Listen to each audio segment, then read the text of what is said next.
First show global cues ఈ ఉదయం నష్టాలను సూచిస్తున్నాయి. లాస్ట్ నైట్ యుఎస్ మార్కెట్స్ ఒడిదుడుకుల మధ్య ట్రేడ్ అయ్యి ఆఖరకు నష్టాలతో ముగిశాయి. ఈ క్యూస్ ఆధారంగా ఏషియన్ ఇండిసెస్ ప్రస్తుతం స్వల్ప నష్టాలతో ట్రేడ్ అవుతున్నాయి. SGX Nifty Singapore stock exchange లో నిఫ్టీని గమనిస్తే 25 పాయింట్ల నష్టంతో ట్రేడ్ అవుతుంది. 5398 దగ్గర ప్రస్తుతం ట్రేడ్ అవుతుంది. అలాగే ఇవాళ కొత్త F&O సిరీస్ ఆగస్ట్ నెల సిరీస్ ప్రారంభం కాబోతోంది. అయితే ఈ వారానికి సంబంధించి లాస్ట్ ట్రేడింగ్ డే కూడా ఇవాళ. సో రిజల్ట్స్ సీజన్ డిసప్పాయింట్మెంట్స్ కొనసాగుతున్నాయి. నిన్న కూడా మనం గమనించాం ఓఎన్జీసీ, హీరో హోండా రెండు మేజర్ ఇండెక్స్ స్టాక్స్ ఇవి. ఈ రెండు కంపెనీల రిజల్ట్స్ Q1 రిజల్ట్స్ కూడా డిసప్పాయింట్ చేయడం జరిగింది. సో బట్ ఇండెక్స్ మాత్రం రిజల్ట్స్ డిసప్పాయింట్మెంట్స్ ను పక్కన పెట్టి ఇన్ఫాక్ట్ చాలా నేరోగా ట్రేడ్ అవుతున్నాయి. భారీగా పతనం అయ్యేందుకు ఇండెక్స్ నిరాకరిస్తున్నాయని అనుకోవచ్చు. ఇండెక్స్ స్టాక్స్ లో వచ్చిన డిసప్పాయింటింగ్ రిజల్ట్స్ కారణంగా బహుశా ఇండిసెస్ లో రాబోయే సిరీస్ లో మనం అంత పెద్ద ర్యాలీస్ లేదా స్ట్రాంగ్ వీక్నెస్ కూడా గమనించే అవకాశాలు కనపట్లేదు. సో నిఫ్టీ ఓవరాల్ గా గమనిస్తే జూలైలో 1.6% లాభపడింది. జూన్ లో కూడా నిఫ్టీ లాభపడటం గమనించాము. మే సిరీస్ అఫ్ కోర్స్ నష్టాలతో ముగిసినప్పటికీ జూన్, జూలై వరుసగా లాభాలతో ముగిశాయి. సో ఆగస్ట్ సిరీస్ సంబంధించి ఎక్స్పెక్టేషన్స్ మాత్రం చాలా పాజిటివ్ గానే ఉన్నాయి ప్రస్తుతానికి. నిన్న రోల్ ఓవర్స్ మనం గమనిస్తే సుమారుగా నిఫ్టీ ఫ్యూచర్స్ లో 72% రోల్ ఓవర్స్ గమనించాం. సో ఆగస్ట్ సిరీస్ కి సంబంధించి ఓవరాల్ గా పాజిటివ్ అవుట్లుక్ నే ప్రస్తుతానికి మార్కెట్ లో గమనిస్తున్నాం మనం. 176 పాయింట్లు జూలై సిరీస్ లో నిఫ్టీ లాభపడింది. సో ట్రేడింగ్ బహుశా నిన్నటి ట్రేడింగ్ ట్రెండ్ ఒకసారి గమనిస్తే ఆటో స్టాక్స్, అలాగే బ్యాంకింగ్ స్టాక్స్, రియల్టీ, ఎఫ్ఎంసీజీ ఇవన్నీ లాభపడిన సెక్టర్స్ ఉన్నాయి. Capital goods, consumer durables, metals, pharma ఈ స్టాక్స్ లో మాత్రం నిన్న మనం నష్టాలు గమనించాం. అలాగే index stock major contributor for the index movements Reliance industries మాత్రం వరుసగా 2 రోజుల నుంచి పతనం అవుతుంది. Q1 రిజల్ట్స్ ప్రకటించినప్పటి నుంచి సుమారుగా 3.5% RIL స్టాక్ వీక్ అవడం మనం గమనించాం. So Q1 numbers Reliance stock మీద ప్రభావం చూపిస్తున్నాయి. అలాగే ఆగస్ట్ ఫ్యూచర్స్ ఒకసారి గమనిస్తే 15 పాయింట్ల ప్రీమియంతో నిన్న క్లోజ్ కావడం మరొక చెప్పుకోదగ్గ విశేషంగా చూడొచ్చు. అలాగే నిన్నటి రిజల్ట్స్ లో హీరో హోండా డిసప్పాయింట్ చేసింది. ప్రాఫిట్స్ సుమారుగా 2% తగ్గాయి. ఆపరేటింగ్ ప్రాఫిట్ మార్జిన్స్ కూడా 17% నుంచి 14.1% కు తగ్గడం మార్కెట్ లో బహుశా ఇవాళ స్టాక్ రియాక్ట్ అయ్యే అవకాశం ఉంది. అలాగే ఓఎన్జీసీ నెంబర్స్ కూడా మార్కెట్ హౌస్ తర్వాత రావడం జరిగింది. ఇవి కూడా డిసప్పాయింట్ చేశాయి. సబ్సిడీ వ్యయం భారీగా పెరగడంతో నెట్ ప్రాఫిట్ లో సుమారుగా 25% క్షీణించడం మనం గమనించాం. సో 500 కోట్లు కనీసం తక్కువ ప్రాఫిట్ ను ఓఎన్జీసీ నమోదు చేసింది. అలాగే ఎఫ్ఐఎస్, డిఐఎస్ ట్రెండ్స్ ని గమనిస్తే యథావిధిగా ఎఫ్ఐఎల్ కొనుగోళ్లు కొనసాగించారు. డొమెస్టిక్ ఇన్స్టిట్యూషనల్ ఇన్వెస్టర్స్ మాత్రం సేల్స్ కొనసాగించారు. సో ఈ రెండు కాంట్రేరియన్ వ్యూస్ మధ్య మార్కెట్ ప్రస్తుతం కదులుతోంది. అలాగే నిన్న పెట్రోనెట్ ఎల్ఎన్జీ స్టాక్ ను మిడ్ క్యాప్ స్టాక్స్ లో స్టార్ షేర్ గా చెప్పుకోవచ్చు. 52 వీక్ హై ను టచ్ చేసింది. హైయర్ వాల్యూమ్స్ కూడా నిన్న పెట్రోనెట్ ఎల్ఎన్జీలో నమోదయ్యాయి. ఫైనాన్షియల్ స్టాక్స్ చివరి సెకండ్ హాఫ్ లో బాగా కోలుకోవడం గమనించాం. ఎస్బీఐ లాంటి స్టాక్స్, అలాగే ఇతర మిడ్ క్యాప్ బ్యాంకింగ్ స్టాక్స్ లో కూడా ICICI bank, SBI, bank of India, bank of Baroda, Dena bank ఇవన్నీ సుమారుగా 2% లాభాలతో నిన్న క్లోజ్ కావడం మనం గమనించాం. అలాగే కమోడిటీస్ వైపు ఒకసారి దృష్టి సారిస్తే క్రూడ్ ధర పతనం అవుతోంది. అలాగే ఇతర కమోడిటీ స్టాక్స్ కూడా వీక్ గా ట్రేడ్ అవుతున్నాయి. ఇవన్నీ మనం మెటల్ స్టాక్స్ లేదా కమోడిటీ స్టాక్స్ సంబంధించిన షార్ట్ టర్మ్ ఇండికేటర్స్ గా తీసుకోవచ్చు. But medium to long term లో కమోడిటీ స్టాక్స్ లో తిరిగి కొంత బుల్లిష్ టోన్ కనిపిస్తోంది.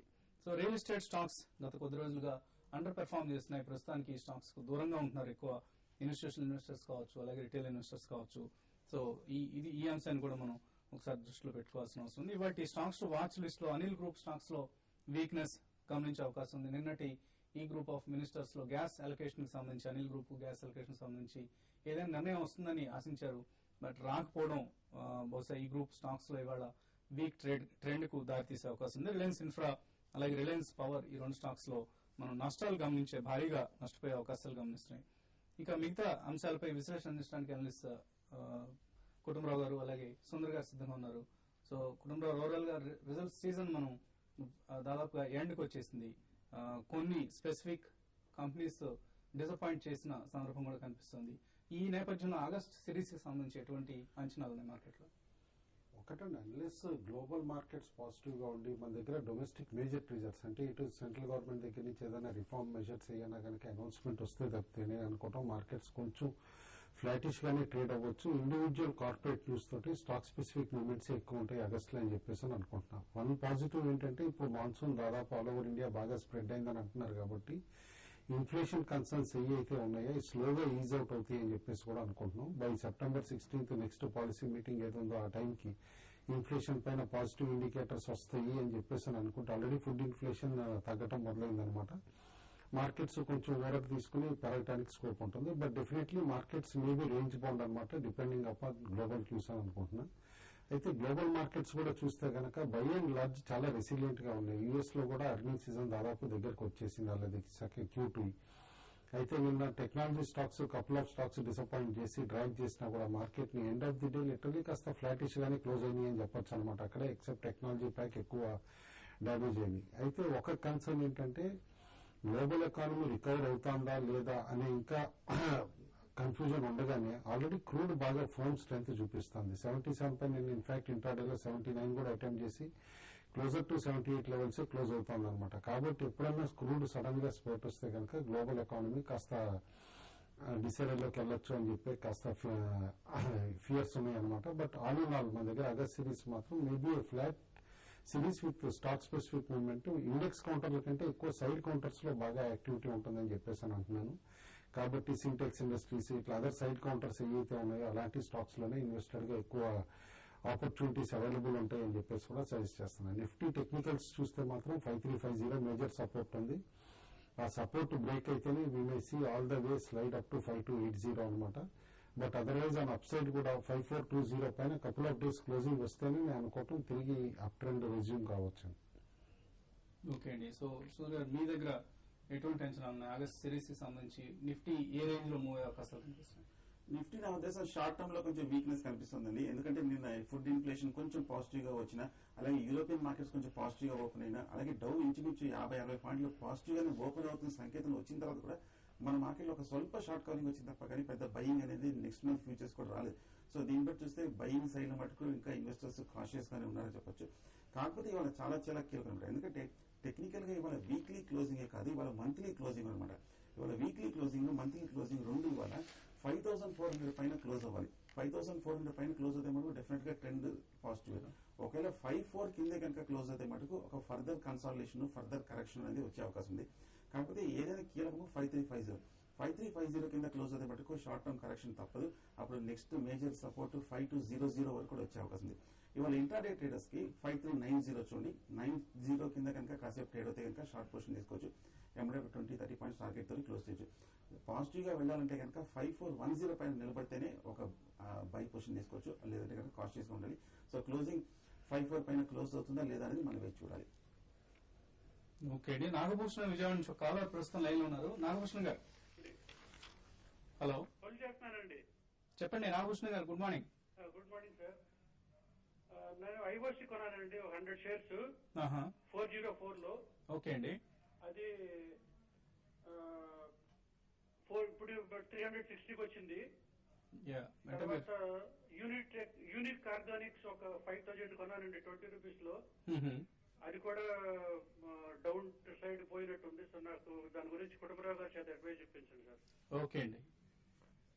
యూనిక్ ఇన్ఫాక్ట్ మనం అడ్వైస్ కూడా ఇచ్చామండి. చాలా షార్ప్ గా పెరిగిపోయింది, 10 రూపాయల దగ్గర నుంచి 20 దాకా. ఇక్కడ ప్రాఫిట్ కూడా బుక్ చేసుకోమని ఇన్ఫాక్ట్ వీక్లీ దీంట్లో కూడా మనం సజెస్ట్ చేసామన్నమాట. ఇంత షార్ప్ గా పెరిగినప్పుడు కంటిన్యూస్ గా అప్పర్ సర్కిట్స్ వచ్చినప్పుడు డౌన్ సర్కిట్స్ వచ్చే పాసిబిలిటీ కూడా ఉంటుంది కాబట్టి ప్రాఫిట్ బుక్ చేసుకోమని. బట్ నేను అనుకోవటం వర్స్ట్ అయిపోయింది స్టాక్ కి. నేను అనుకోవటం నెక్స్ట్ కపుల్ ఆఫ్ డేస్ నుంచి తిరిగి అప్ ట్రెండ్ రెస్యూమ్ కావచ్చు అనమాట, ఆర్ ఇక్కడ అక్యుములేషన్ కూడా స్టార్ట్ అవ్వచ్చు. అయితే దీనికి వస్తే మాత్రం ఆర్గానిక్ ఫుడ్ సెగ్మెంట్ లో ఉంది కాబట్టి స్టాక్ కూడా ఇన్ ఫ్యూచర్ బాగానే పెర్ఫార్మ్ చేస్తుందండి. మీరు షార్ట్ టర్మ్ కన్సర్న్స్ పక్కన పెడితే కనుక మీ ప్రైస్ పైన రీజనబుల్ ప్రాఫిట్స్ కూడా వస్తాయి. ఐఓసీకి వస్తే మాత్రం లిటరల్ గా అన్ని ఆయిల్ మార్కెటింగ్ కంపెనీ స్టాక్స్ కాస్త పీకౌట్ అయినాయి అని చెప్పేసి అనుకోవాలండి యాజ్ ఆఫ్ కరెంట్ లెవెల్స్ అనమాట. కొంచెం నేను అనుకోవటం కరెంట్ లెవెల్స్ లో కొన్ని రోజులు ఇక్కడ కన్సాలిడేట్ అయితేనే తిరిగి అప్ ట్రెండ్ రావచ్చు ఆయిల్ మార్కెటింగ్ కంపెనీస్ లో. అదర్వైజ్ ఈ వీకిష్ గానే ఉంటుందండి నెక్స్ట్ 1 to 2 వీక్స్ కూడా అని చెప్పేసి అనుకుంటున్నాను. ఓకే అండి. సో స్టాక్ మార్కెట్స్ లాగానే బైపోల్స్, అసెంబ్లీ బైపోల్స్ లో కూడా ఏమీ ఎగ్జైట్మెంట్ కనపట్లేదు. సేమ్ రిజల్ట్స్ రిపీట్ అయ్యే అవకాశాలు కనిపిస్తున్నాయి. ఆల్మోస్ట్ టీఆర్ఎస్ తాను కంటెస్ట్ చేసిన అన్ని సీట్స్ లో గెలిచే అవకాశాలు స్పష్టంగా కనిపిస్తున్నాయి. కాంగ్రెస్ కు ఒక సీట్ మెజారిటీకి కనిపిస్తుంది. ఇప్పుడు ఒక చిన్న బ్రేక్ తీసుకున్నాం. బ్రేక్ తర్వాత ఇన్వెస్టర్ల సందేహాలకు సమాధానాలు ఉంటాయి.